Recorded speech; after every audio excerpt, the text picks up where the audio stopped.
Good afternoon, everyone. Today I'm going to talk about a critical issue at the intersection of sociology, race, and law enforcement. Racial profiling by the police. What is racial profiling? Sociologically, racial profiling refers to discriminatory practice by law enforcement officials of targeting individuals for suspicion of crime based on their race, ethnicity, religion, or national origin. It's not just about isolated incidents, it reflects broader systemic patterns within society. To understand racial profiling today, we need to look at history. Policing in countries like the United States has roots that trace back to controlling marginalized groups, from slave patrols in the 18th century to stop and search practices in urban centers. These patterns helped embed racial biases into the structure of modern policing.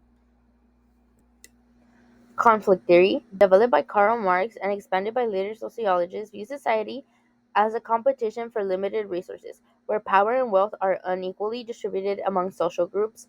In the context of Los Angeles policing, conflict theory helps us understand that racial profiling is not just about individual bias. It serves a structural purpose, maintaining existing power hierarchies. In LA, communities of color, particularly Black, Latino, and immigrant communities, have historically been marginalized in access to housing, employment, political power, and wealth. Policing strategies, including racial profiling, have operated as mechanisms of control, limiting the mobility and autonomy of these groups. For example, gang injunctions in LA heavily targeted young Latino men, restricting their power movement and associating them with criminality simply based on where they lived or what they wore. Heavy policing in areas like South Central LA, East LA, and Compton has often acted to contain marginalized populations geographically and socially.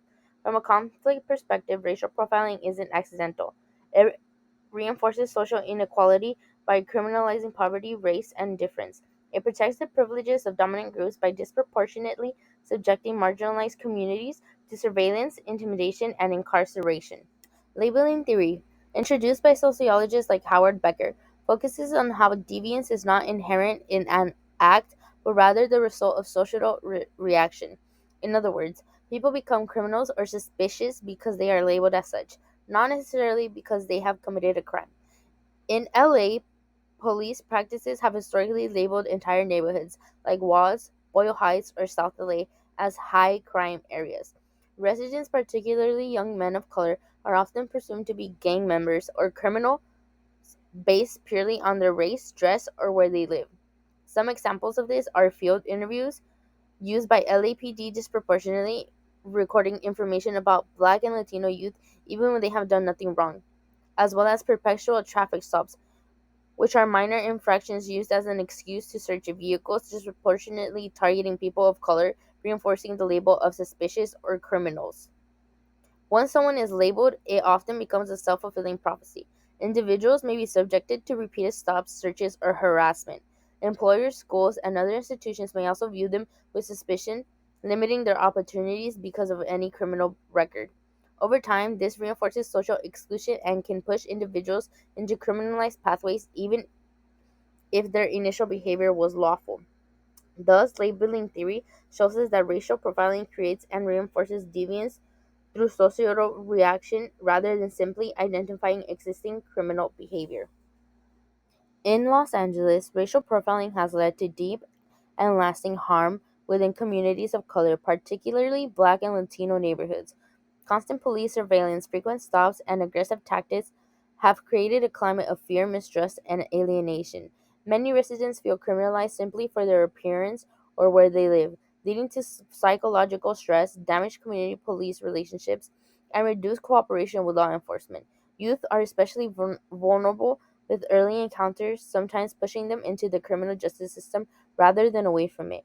These practices contribute to long term social and economic marginalization, reinforcing cycles of poverty and systemic inequality. In Los Angeles, calls for change in policing practices have intensified, particularly in response to concerns over racial profiling. Community organizations such as the Push LA Coalition advocate for the elimination of pretextual stops, citing their disproportionate impact on communities of color and limited effectiveness in enhancing public safety. These groups also push for allocating resources from traditional policing to community based services, aiming to address the root causes of crime through social support rather than enforcement.